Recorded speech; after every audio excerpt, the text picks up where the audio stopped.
they overhire about 200% gitu. Dan sekarang bahkan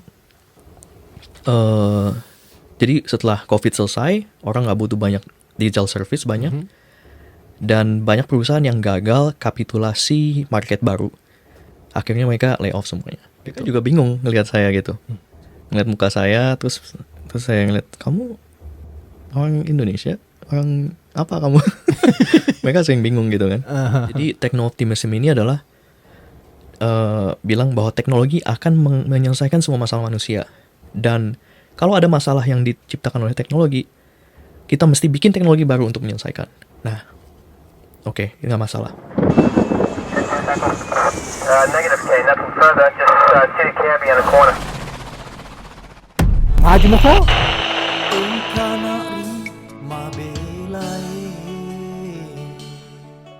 Christian Sakai atau Christian FNU atau gimana nih yang cocok? Christian Sakai aja. Sakai. Soalnya itu udah legal namanya. Nama Jepang ini Sakai. Iya. Artinya apa itu Sakai? Kalau nggak salah ya, artinya tuh vigor. Tapi originally it's not your name, right? No, not my name. Kenapa Sakai, bro? Karena saya rasa meaningnya benar. Kalau mungkin meaningnya salah saya nggak tahu ya, tapi setahu saya meaningnya vigor. Terus yang kedua, rolls nicely with my first name. It sounds like it, ya, Christian Sakai. Tapi nggak ada hubungannya dengan istri saya atau yang lainnya. Saya kira nama bapak bukan? Bukan. Karena nggak ada first name atau nggak ada last name? Nggak ada last name. Nggak ada last name. Cuman ada satu nama aja. Jadi originally Christian. Christian. Iya. Oh iya, karena selalu ditanya di sini kan. Betul. Pengurusannya bagaimana itu? Jadi waktu itu saya hubungin orang Indonesia gitu yang bisa ngurusin gitu. Dan mereka kasih tahu, oh kamu mesti ke pengadilan begini, ya udah. Dan menyatakan bahwa saya tidak mengubah nama untuk demi menghindari kejaran hukum gitu. Oh. Dari itu dikasih materai, ya udah. Berapa lama prosesnya itu? Nggak lama sih, mungkin sekitar 6 bulan mungkin. Tapi you mulai ngurusnya dari Amerika ya? Saya waktu itu ngurusnya di Amerika, ya. Oh, nggak rumit ya? Enggak rumit sama sekali, nggak rumit. Ya. Interesting. Nah, asalnya dari mana? Saya lahir di Jakarta. Born and raised. Born and raised, ya. Kalau keluarga sih ada yang dari Padang, ada yang dari Medan. Kalau papa saya dari Padang, mama saya dari Medan. Di Indonesia dulu apa? Dulu Student aja. saya dulu student. Saya sebenarnya dulu teknik industri di BINUS di Jakarta. Terus setelah lulus kerja di perusahaan biodiesel gitu ya selama 6 bulan. Habis itu saya merasa butuh soul searching lah gitu loh. Habis itu saya ke Singapura kan, mama saya bilang udah kamu sekolah teologi aja gitu. Ada semacam kayak Bible school gitu di Singapura. Saya ke sana ke Singapura, habis itu saya balik ke Indonesia setahun bantuin bisnis keluarga. Waktu itu ada yang bisnis cafe gitu, jadi saya bantuin sedikit.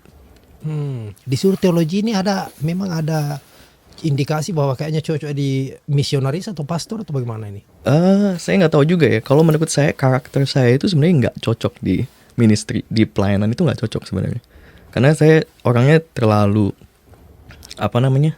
terlalu belak-belakan, terus terlalu fakta gitu loh. Jadi kalau untuk counseling itu nggak bagus sebenarnya. Orang seperti saya ini gitu. Iya, tapi kalau menjadi theologian harusnya memang fakta kan? Betul, analisa. Nah, itu memang saya kuatnya di situ. Jadi mungkin kalau memang suatu saat pengetahuan teologi saya dipakai, ya itu untuk ke pengajaran, bukan untuk ke pastoral gitu loh. Oke. Jadi ke Amerika bagaimana nih? Nah, jadi sewaktu saya pulang dari Singapura, saya masih soul searching kan. Terus saya bilang, mungkin saya mau coba lanjutin sekolah teologi gitu. Terus mama saya yang kebetulan ada teman pastor di sini bilang, ya udah kamu ke Amerika aja gitu loh. Ya udah, akhirnya begitulah. Jadi diputuskan untuk ke Amerika. Berarti self funding gitu. Iya.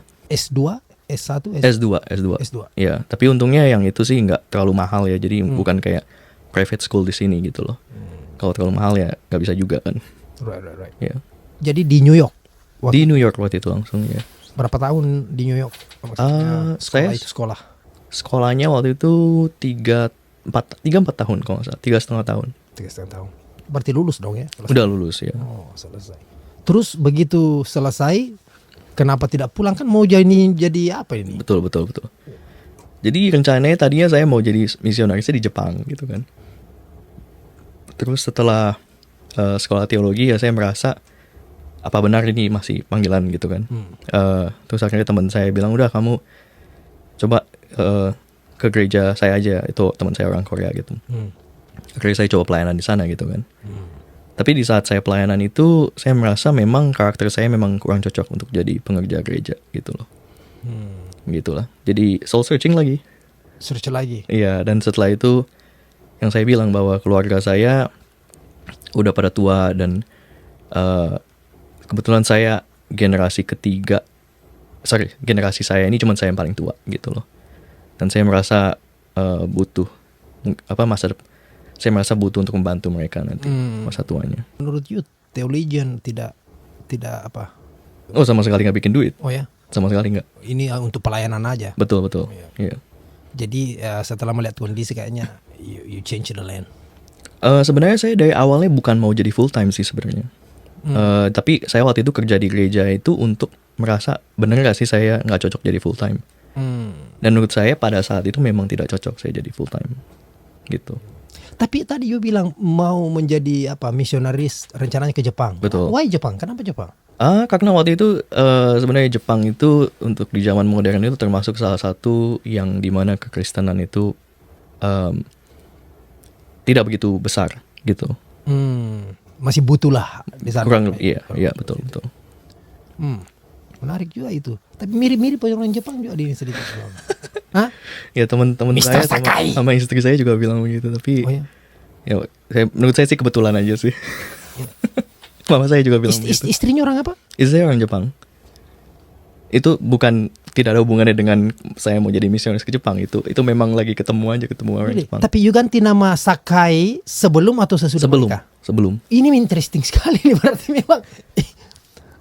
Sebelum saya dapat green card di sini juga. Green cardnya apa? Maksudnya dapatnya Ya, lotre. lottery green card. Iya. Wih, banyak juga orang dapat lottery green card loh. Berapa lama you keep doing it? Saya coba 4 kali kalau nggak salah. Setiap tahun? Setiap tahun ya. Jadi tahun keempat. Kalau nggak salah 4 kali atau 5 kali. Tahun keempat atau kelima. Tapi you kan sudah di gereja nih, aktif di gereja nih. Biasanya kan ada namanya sponsorship seperti itu. Wow. Jadi waktu itu saya cuma part time gitu. Dan memang saya nggak cocok gitu untuk jadi full time gitu loh. It's not your. Iya. Dan lagi pula kalaupun saya jadi full time mereka juga nggak bisa sponsorin. Ini bukan gereja besar gitu istilahnya gitu. Saya pikir ada privilege. Oh enggak. Saya lihat seperti itu. Memang ada. Teman saya yang ngajak saya ke gereja ini sebenarnya dulu dia disponsorin. Dia atau istrinya kalau nggak salah. Oke. Jadi you ganti nama Sakai. Tiba-tiba ketemu orang Jepang. Ketemunya di mana? Ketemunya waktu itu online. Aplikasinya namanya OkCupid waktu itu. Wih, ini promosi namanya. Oke, apa namanya? OkCupid. Tapi udah nggak tahu saya masih ada. OkCupid? Atau, iya. Oke, Cupid. Itu berapa tahun yang lalu itu? 2015 kali ya. 7 tahun lalu mungkin. Kurang lebih. Jadi apa namanya? Permaisuri ini di Jepang. Oh enggak, waktu itu dia lagi di New York. Oh. Karena dia kerja di bank namanya Mitsubishi MUFG. Jadi orang Jepang itu suka rotasi pengerja mereka ke luar negeri.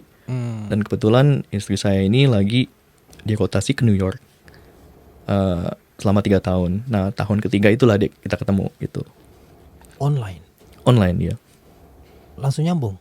Enggak juga sih, mungkin sekitar 2 bulan lah baru saya bilang oke, coba kita jalan keluar gitu. Tapi apakah dia tertarik juga karena dia pikir wah ini jangan-jangan ada orang Jepangnya, keturunan Jepang nih? Oh Sakai. enggak. Saya bilang dia tanya nama belakang kamu siapa? Sakai. Dia bilang iya. Dia bilang sounds like Japanese. I said yeah, but I know, but I'm not Japanese. So not at all. I don't have any Japanese blood. Kenapa you pakai Sakai instead you own family name kayak umpamanya dari? Ya, jadi mama dan papa saya udah cerai gitu loh. Jadi saya pikir saya nggak mau pakai. Oh sebenarnya mama saya juga semua keluarga di mama saya cuma punya 1 nama. Semuanya. Ya very common kalau di Very Indonesia common. kan very Betul. Papa saya ada nama belakang tapi saya nggak mau pakai gitu. Saya pikir saya mau build my own legacy gitu loh istilahnya lah. Ini kayaknya ada kekecewaan sedikit. Oh enggak ada sama sekali. Justru saya baik sama papa saya sekarang. Okay. Ya. Tapi bapak nggak keberatan seperti itu? Enggak masalah dia. Nggak masalah.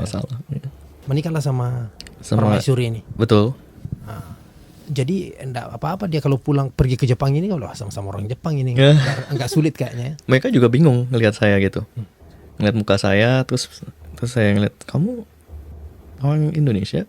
Orang apa kamu? Mereka sering bingung gitu kan. Ya saya sih malas saya jelasin ya. Istri saya yang jelasin. Saya juga gak gitu ahli kan ngomong begitu ya. Tadi waktu dapat green card itu apa setelah graduate atau sebelum graduate? Setelah graduate, Kenapa tidak ke Jepang dan kenapa tidak pulang ke Indonesia waktu itu? Karena pasti rencananya nggak mau tinggal kan waktu itu. saya rencananya waktu itu jadi pikiran saya berubah gitu kan. Saya pikir saya waktu itu setelah graduate sebenarnya saya pikir apa benar sih saya ini di pelayanan gitu kan. Sebenarnya jadi saya coba dulu. Terus setelah itu menurut saya bukan orang yang cocok di pelayanan sebagai pastoral gitu ya. Dan juga melihat kenyataan keluarga saya gitu, saya harus bantu mereka suatu saat kan. Mereka semakin tua. Jadi sebenarnya pada saat itu saya berdoa gitu. Saya bilang saya butuh income. Saya butuh pekerjaan yang tidak bisa dibatasin sama ruangan gitu lah istilahnya, yang fleksibel gitu. Dan setelah itu saya lihat kok ini saya dapat iklan gitu, programming bootcamp gitu. Jadi saya coba kan programming bootcamp. Waktu itu iklannya study for 3 months make $80,000 a year, right? Nah, setelah itu saya coba, saya apply 9 kali ya Pak, ke macam-macam programming bootcamp, ditolak 8 kali. Oh ya. Iya. Terus akhirnya ada satu yang nerima. Ini, dan itu waktu itu di financial district di Wall Street kan. Very very shady gitu loh. Jadi ruangannya kayak ruangan banyak loan shark gitu. Terus dari itu pas masuk dia bilang okay, you have to pay $12,000, right? So waktu itu uang saya udah tinggal segitu aja gitu. Jadi kurang lebih ya udah saya bayar, dan mesti dia bilang instalasi dalam 3 kali lah kalau nggak salah. Installment ya. Ya udah, setelah itu saya lulus dari situ 3 bulan. So I was one of the weakest kan, karena saya nggak punya background di computer science gitu. Tapi entah kenapa mereka tertarik sama saya. Dia bilang kamu mesti kerja di sini aja gitu. Jadi mereka bayarin gitu gajinya, dan nggak seberapa sih tapi cukup lah. Setelah itu kan kebetulan saya kerja di situ 5 bulan. Dan di bulan kelima saya ketemu orang ini.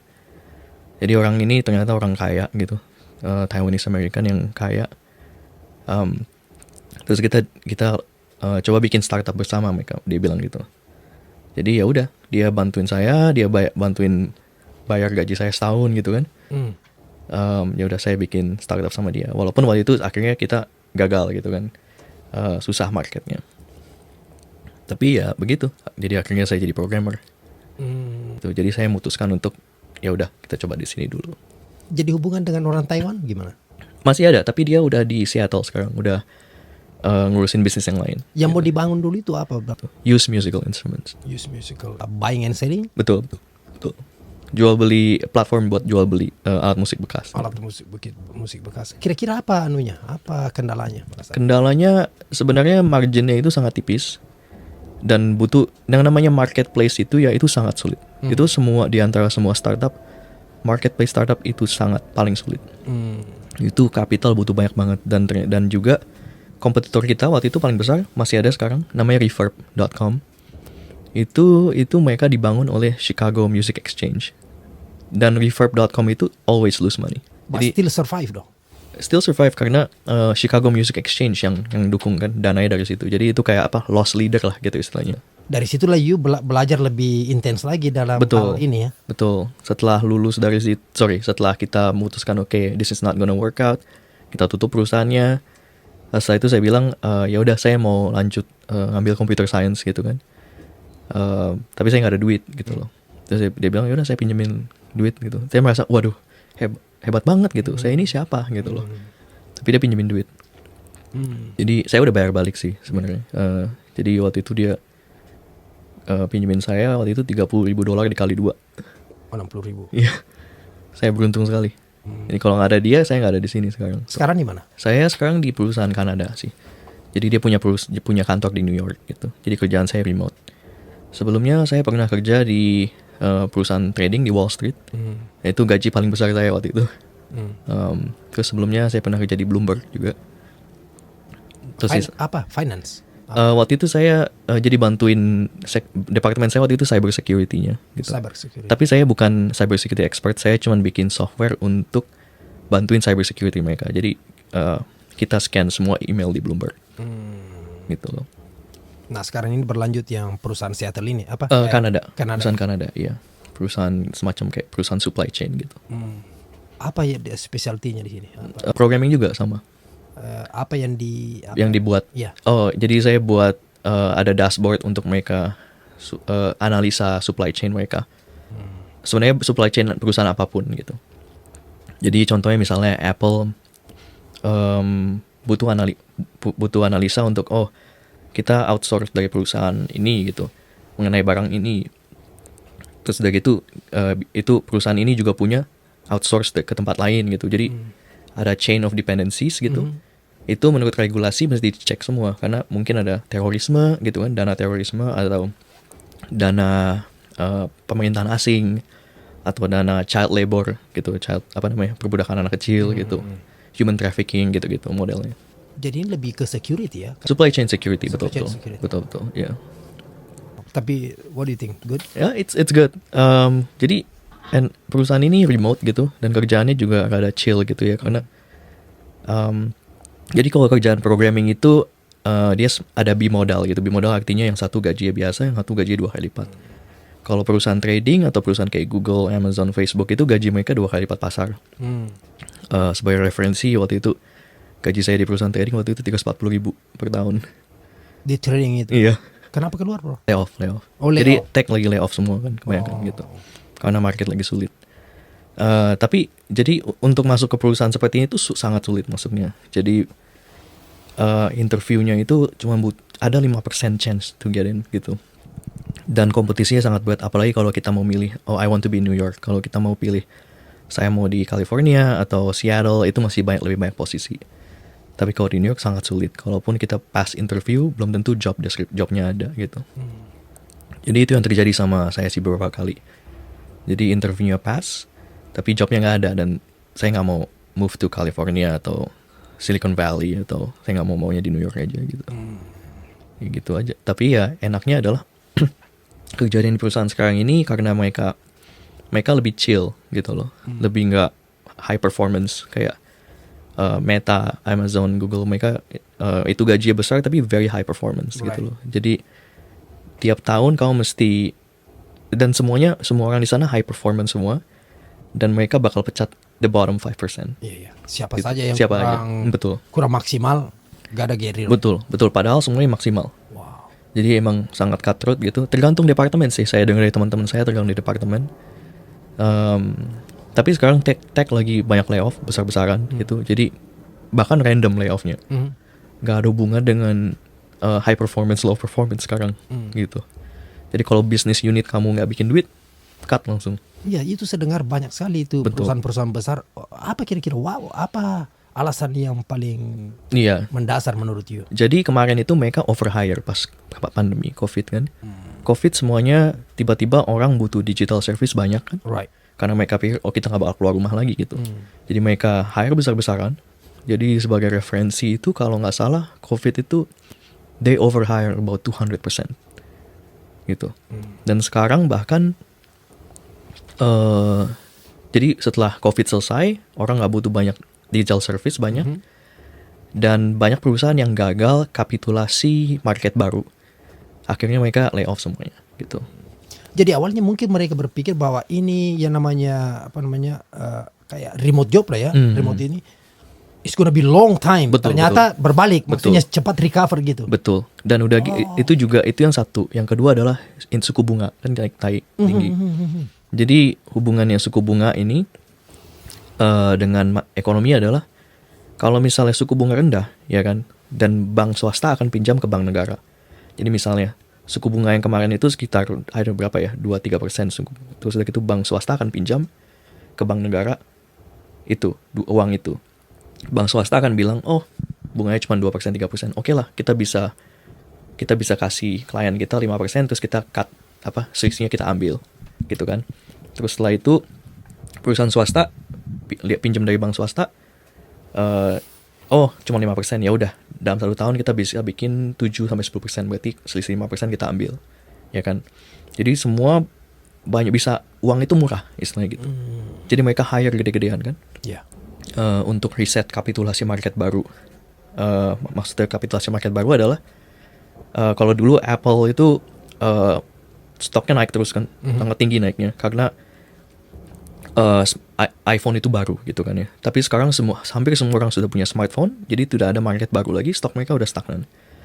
Jadi mereka mau coba venture ke bisnis lain. Dan semua teknologi giant ini semuanya kayak gitu, mau kapitulasi market lain. Nah, setelah itu pandemi, terus inflasi kan. Inflasi semua orang, waduh gimana nih, harga biaya hidup naik gitu kan. Nah, salah satu untuk mengendalikan inflasi adalah pemerintah mau tarik semua uang yang beredar gitu kan. Jadi caranya adalah mereka naikin suku bunga supaya bank swasta nggak bisa minjem. Jadi misalnya mereka naikin 7%, bank swasta nanti mikir, waduh 7%, kita bisa pinjemin ke orang nggak ya dan bisa ambil selisih nggak ya? Right. Akhirnya, aduh ya udah kita pinjam sedikit aja. Terus dari itu perusahaan swasta juga, aduh bank swasta kasih kita bunga 9% gitu misalnya. Waduh kita cuma bisa bikin 10%, itu pun kalau hoki, kalau lagi beruntung. Aduh ya udah jangan pinjam, akhirnya nggak ada duit bayar karyawan, semuanya di layoff gitu kan. Nah sekarang bank swasta, kalau misalnya kita lihat gitu, bank swasta lagi minta tawarin itu deposit gede-gedean bunganya kan, tapi bunganya tetap lebih rendah daripada suku bunga bank negara.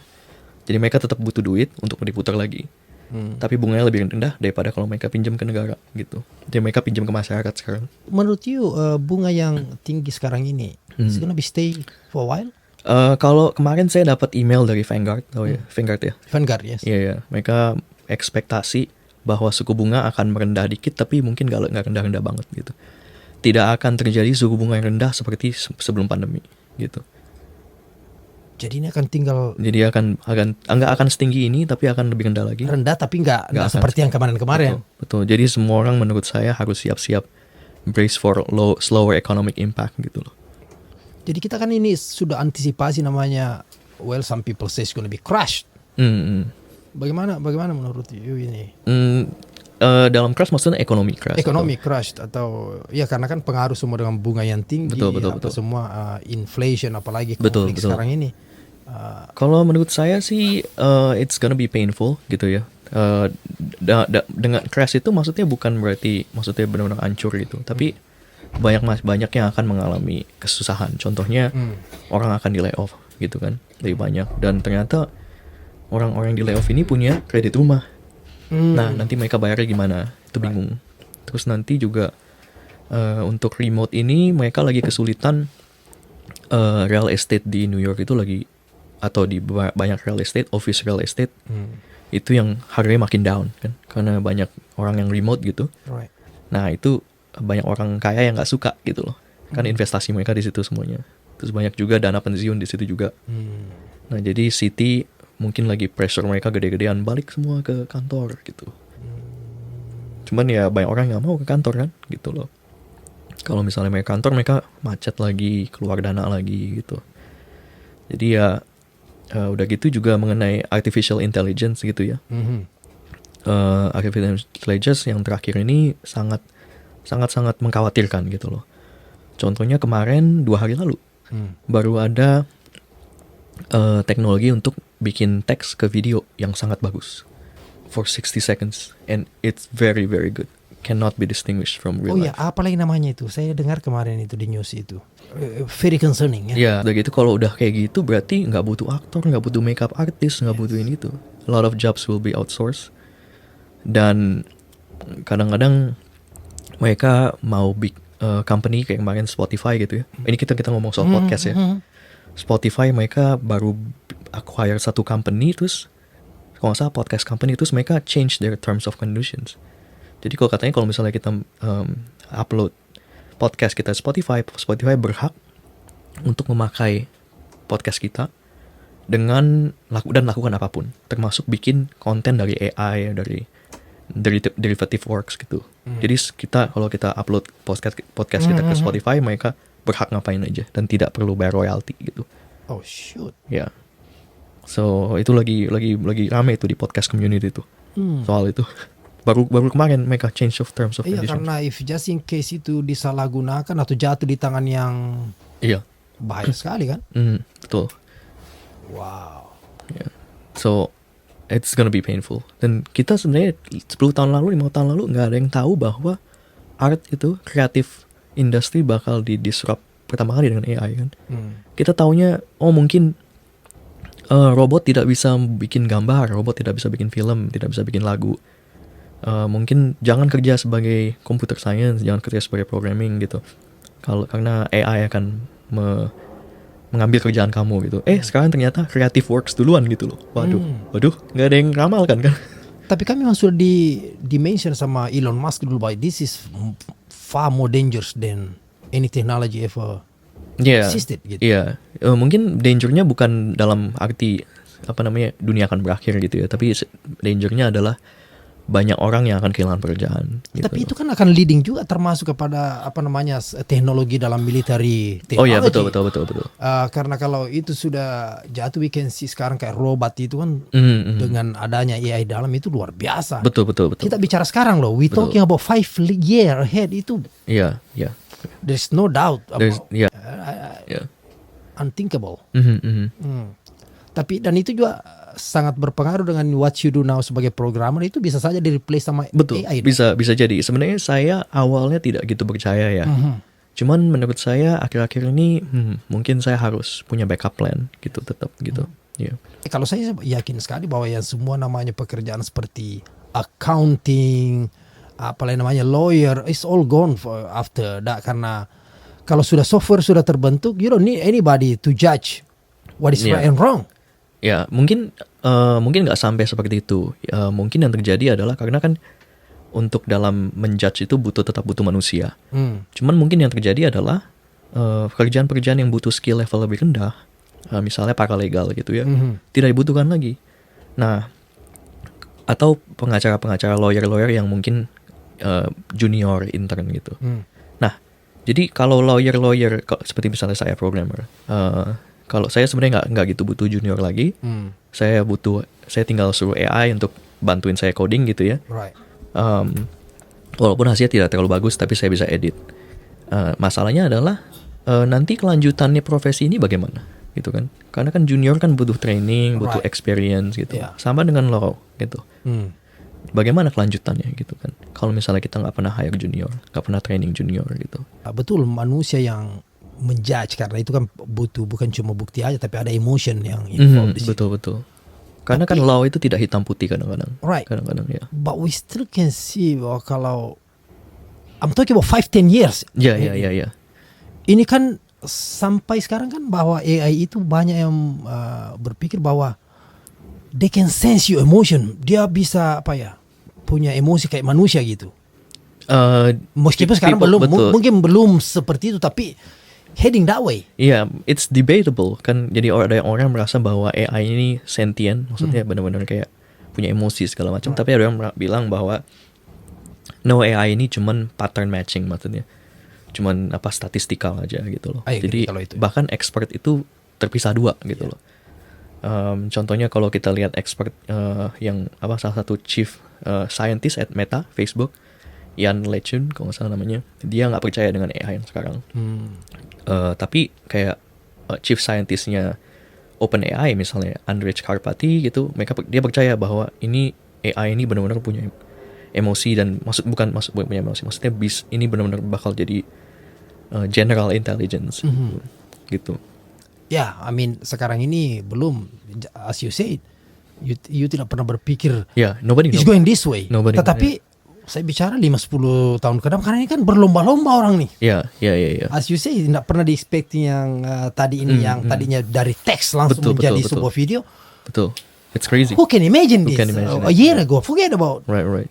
Jadi kalau saya bisa melihat bahwa you masukkan you punya bukti, you masukkan you punya defense, I'm the one who gonna judge gitu, dan akurasinya bisa saja karena manusia juga bisa juga human Betul. error gitu. Betul. Jadi at the same time kalau berpikir bahwa if human can make error and make semuanya bisa disimplify dengan robotic Yeah. way, then it's dangerous. possible, maksud saya possible. Iya. Tapi ada namanya, saya masih believe juga bahwa namanya human emotion yang di-create sama Tuhan ini something that Right. you can manipulate tapi Yeah. tidak bisa di-replace gitu. Iya. That's what I believe. Ya, dan banyak juga sistem yang sangat kritikal. Contohnya sistem perbankan, sistem trading, rumah sakit, atau pesawat terbang. Nah, itu kalau nggak mungkin orang, maksudnya untuk sekarang ya, setidaknya legal secara hukum itu nggak boleh. Kayak kemarin Tesla autopilot aja, secara hukumnya nggak boleh sebenarnya. Karena kalau misalnya terjadi kecelakaan gitu, itu tanggung jawab siapa? Masa tanggung jawab robot? Jadi nggak ada yang disalahin gitu kan? Ya. Jadi secara legal harus manusia yang bertanggung jawab tetap. Ya. Dan itu menjadi new challenge Iya, ahead.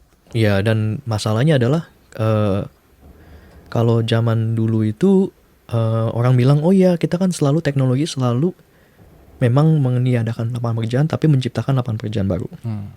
Nah, sekarang juga begitu dong. Nah, masalahnya adalah sekarang ini kecepatan teknologi itu evolusinya jauh lebih cepat daripada kemampuan seseorang untuk reskill, pindah skill lain. Right. Gitu. Jadi itu bakal a lot of challenge. Gitu. Mungkin ironisnya adalah mungkin malah pekerjaan-pekerjaan kayak knowledge work gitu ya, justru mungkin di Amerika atau di Eropa atau negara-negara yang tingkat cost of living tinggi mungkin malah nggak laku gitu ya. Mungkin malah di outsource ke Indonesia gitu. Dan mungkin malah kerjaan-kerjaan yang tidak bisa disrupt oleh AI kayak konstruksi atau chef gitu kan. Mungkin malah orang-orang mungkin ke situ malah nggak ada yang tahu. Ya. Tapi ini kemunculan AI ini kan datang dari profesi yang datang seperti you, like a programmer basically ya. Statistician. Ya. Jadi yang you lakukan sekarang ini udah ada lari ke AI juga? Saya nggak itu AI sih sebenarnya. Kerjaan saya nggak make AI gitu. Tapi don't you think your job is gonna be using AI in the future? Iya. Sekarang saya udah coba pakai AI untuk bantuin saya coding. Belum begitu bagus sih. Basic stuff. Iya, begitu udah mulai kompleks sedikit mereka udah bingung. Udah bingung ya. Iya, tapi nggak ada yang tahu kan, who knows. Iya, karena kan ini sekarang everybody work under the ground. Betul. Ini. Betul. Dia mengeluarkan something breakthrough. Betul, karena company ini semua pengen kapitulasi market ini kan, race to AI gitu loh. Jadi mereka mau kapitulasi market gede-gedean kan. Jadi mereka semuanya riset terus gitu. Nggak ada yang tahu sih. Iya. Iya. Jadi coba explain dulu bro, itu apa yang you kerjakan sekarang ini. Karena jujur I heard about programming. Saya tidak tahu bagaimana sih step by step dan kompleksnya itu untuk membuat sesuatu itu. Bagaimana? Iya, jadi kalau programming itu ada macam-macam profesi. Ada yang ke front end, ada yang back end.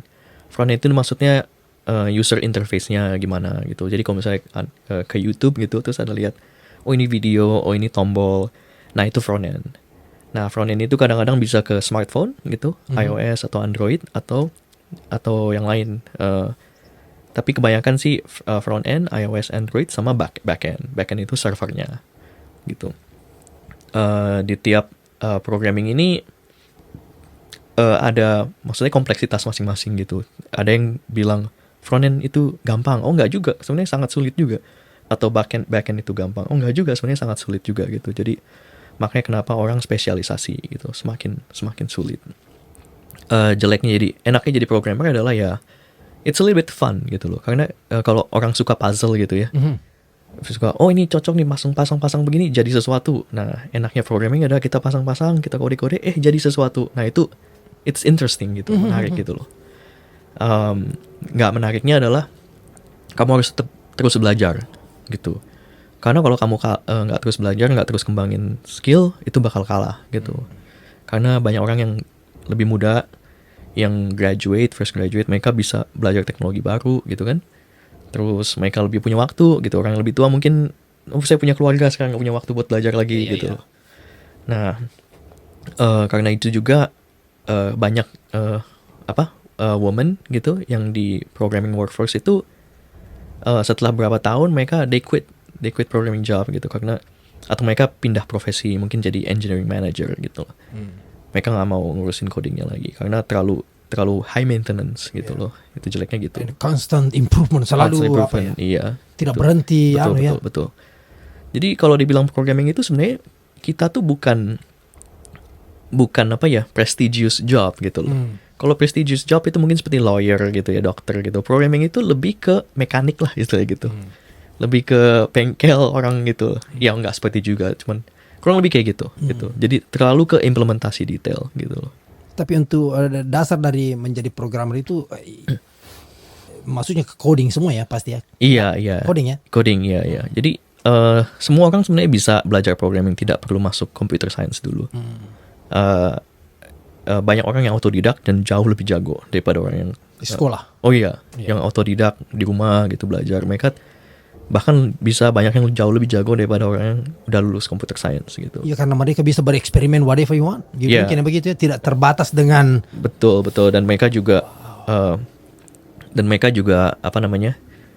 biasanya kalau orang udah self motivated kayak gitu, mereka belajar macam-macam udah gitu loh. coba aja terus sambung Coba ini, aja, coba betul. masukin ini. That's all, ya. Tiba-tiba, jadi kepala. Ya, modelnya gitu. Ya.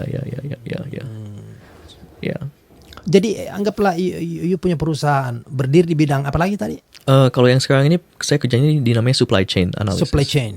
Let's say bos nih, CEO bilang, "Oke, guys, we wanna do this."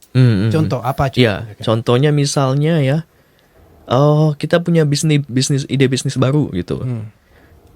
Atau misalnya fitur baru misalnya klien kita butuh ini dan fitur ini sepertinya bisa banyak diingini oleh klien lain gitu. Jadi secara strategi dari atas gitu, dari CEO, CTO-nya bilang kita mesti begini-begini. Terus nanti setelah itu ada yang namanya product manager. Product manager itu yang riset gitu kan, riset ke user. Oh, kamu butuhnya apa? Workflow kamu seperti apa gitu. Nah, dari product manager ini mereka ada tim developer, programmer yang bertugasnya implementasi gitu. Terus di program ini kita bicara soal arsitekturnya dulu. Oh, kita butuh servernya berapa besar, butuh database-nya berapa besar gitu, misalnya gitu ya. Terus ada desainernya yang bilang, oke, gimana kalau kita bikin UI-nya, user interface-nya kayak gini gitu. Nah, setelah itu dikerjakan gitu, selama misalnya 6 bulan gitu ya. Terus setelah itu launching kan. Setelah itu sebelum launching mereka ada tester, beta test gitu kan. Terus dari itu baru ada user yang di onboard. Oke, kita punya program ini, dicoba gimana, cocok nggak, ada bug nggak, terus baru di kalau ada bug dibenerin lagi, kalau ada fitur yang kurang ditambahin lagi gitu. Ya, tergantung tergantung fiturnya itu bisa dari 6 bulan sampai setahun baru jadi, tergantung sih.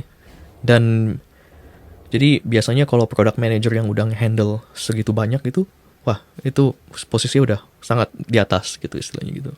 Ya. Jadi apakah kira-kira ini yang namanya teknologi seperti ini akan mengalahkan namanya sumber daya alam?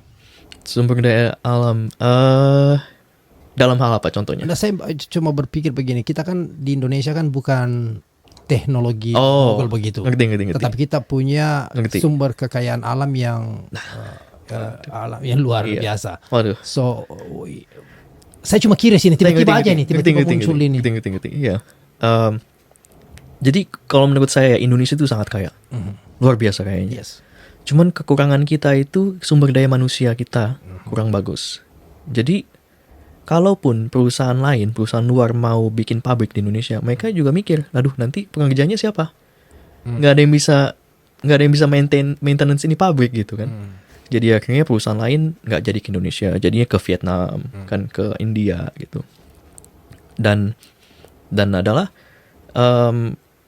sebenarnya kalau boleh dibilang gitu ya, sumber daya alam itu jauh lebih berharga daripada digital. Itu dia pertanyaan saya tadinya. Jauh lebih. If you know how to use it. Betul. Kalau bisa dikelola dengan. Ya, contohnya kalau di Taiwan gitu. Taiwan misalnya TSMC itu yang bikin pabrik chip gitu ya. Itu kan dari chip komputer itu kan awalnya dari silikon. Silikon itu dapetnya dari pasir. Jadi pasir diolah jadi silikon, jadi chip komputer. Jadi plastik ya. Iya, Kayak jadi silikon. nah Indonesia kita cuman bikin dari pohon ke furniture gitu kan. Tapi orang lain yang cuma punya pasir bisa bikin jadi chip komputer, itu udah berapa banyak lapangan pekerjaan yang dibikin itu. Dari pasir, pengolahan gini kan, dimurnikan, dicetak silikon wafernya, dijadikan komputer, diprogram, ini udah berapa banyak lapangan pekerjaan yang dibuka gitu kan.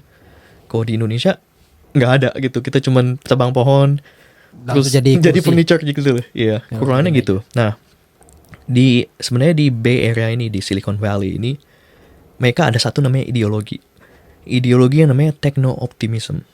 Jadi techno-optimism ini adalah jadi ideologi yang ya misalnya kepercayaan gitu lah. Jadi semua orang itu punya kepercayaan, mau kamu ateis, mau kamu Kristen, Islam, Buddha, maupun kamu punya kepercayaan. Jadi di Silicon Valley ini ada yang namanya kepercayaan namanya techno-optimism. Jadi techno-optimism ini adalah bilang bahwa teknologi akan menyelesaikan semua masalah manusia.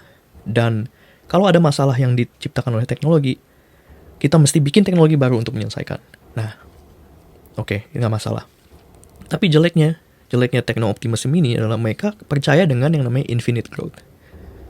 Jadi mereka percaya bahwa kita bisa grow, maksudnya bisa bikin value infinitely secara manusia. Nah, sementara kita kan hidup di dunia nyata. Dunia bumi ini kan tidak infinite, ya kan? Right. Resource kita finite gitu kan. Nah, tapi di teknologi digital mereka percaya bahwa bisa infinite gitu. Bikin game baru, bikin platform baru, bikin apps baru. Itu kan tidak butuh resource gitu ya, kurang lebih. Cuman digital aja. Nah, mereka percaya seperti itu. Nah, menurut saya nggak percaya seperti itu. Karena kita sekarang udah berapa banyak teknologi, berapa banyak apps, berapa banyak platform kan. Dan semua platform ini mereka cuman rent seeking. Kayak landlord gitu. Misalnya kamu bikin app, kamu mesti bayar ke Apple. Disewain. Iya. Nah, dan udah berapa banyak app di dunia ini kan. Dan nggak mungkin. Kita pun sebenarnya saya aja sekarang cuma pakai 2-3 app. Saya nggak mau pakai 1000-an app gitu kan. Jadi tidak ada yang namanya infinite growth. Menurut saya. Dan ini terbukti bahwa teknologi company mereka merasa banyak produk mereka yang gagal. Ya kan, karena orang udah nggak mau lagi gitu kan. Dan mereka baru kena gitu. Oh iya bener, nggak ada yang namanya infinite growth. Jadi mereka mulai lay off. Dan mereka mulai mencoba, oke lah kita maintain produk kita yang bisa jadikan profit aja. Nggak usah bikin yang baru. Nah, jeleknya, maksud saya kenapa ngomong dengan natural alam ini adalah gini. Kita sebagai manusia biasa, bukan orang kaya, bukan bilioner, kita konsumsi produk yang dibuat oleh perusahaan ini. Contohnya kayak iPhone kita, atau metaverse gitu kan, atau ini gitu. Nah, kita beli dengan uang kita. Kita beli dengan jasa kita gitu. Kita pakai, kita kerja gitu kan, kerja 5 hari seminggu gitu. Kita beli buat ini gitu. Tapi yang kita lupa adalah bahwa waktu kita terbatas. Benar kan? Waktu kita dalam hidup itu terbatas. Dan kadang-kadang kita punya, misalnya kita punya tabungan, kita punya tanah.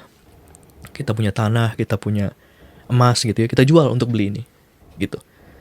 Kita jual untuk beli game digital gitu kan. Artinya apa? Artinya kita mengambil apa yang kita punya secara nyata. Baik itu tanah, umur kita, untuk membeli hal yang digital ini. Yang bisa dihilangkan, bisa dijadikan tanpa cost gitu loh. Misalnya gitu. Nah, kalau misalnya contohnya misalnya Google bikin produk baru gitu ya. Terus Google bilang ke Indonesia, oke, kamu mesti bayar gitu. Mesti bayar, ini produk ini sangat bagus, sangat menarik, mesti bayar. Terus orang Indonesia yang nggak punya, oke lah, saya mau apa ya? Saya jual aja ginjal saya gitu. Saya jual aja tanah saya di kampung gitu kan, buat beli produk ini. Itu terjadi loh di Cina gitu. Orang jual ginjal buat beli iPhone. Nah, itu kan bodoh, iya kan? Jadi tetap resource natural itu tetap yang paling berharga daripada resource digital gitu. Tetap gitu. Cuman sayangnya kita tidak punya kemampuan untuk mengolahnya gitu loh. Kasihannya Indonesia begitu. kemarin saya dengar itu apa di Bali, orang-orang asing beli tanah di Bali gitu buat dijadikan resort gede-gedean, dimiliki orang asing gitu kan. Saya pikir, waduh, kasihan banget gitu loh. Negara sendiri, orang sendiri tidak menikmati, tapi orang asing yang malah membangun kan. Terus mereka yang dapat untungnya gitu, istilahnya gitu. Waduh, kasihan sekali. Tapi gimana lagi kalau misalnya tidak ada dana kucuran dari orang asing gitu, Bali tidak bisa survive juga gitu kan. Repot juga gitu. Christian, ini kita sambung lagi nanti ya. Oh, boleh. Ya. Yes. Thank you for coming dong. Ini jauh-jauh dari New Jersey nih. It's my privilege. Yeah. Yeah. I am honored. Jadi pokoknya sering-sering kesini lah. boleh. Oke. Yeah. Turajan cirialeku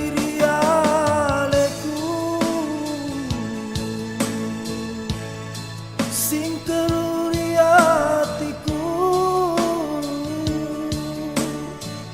ya bau rewel matana ogi urun tupi usapa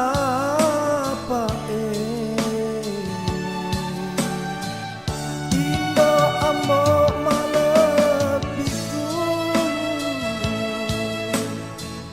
aja tak peturen marilah uriku wangi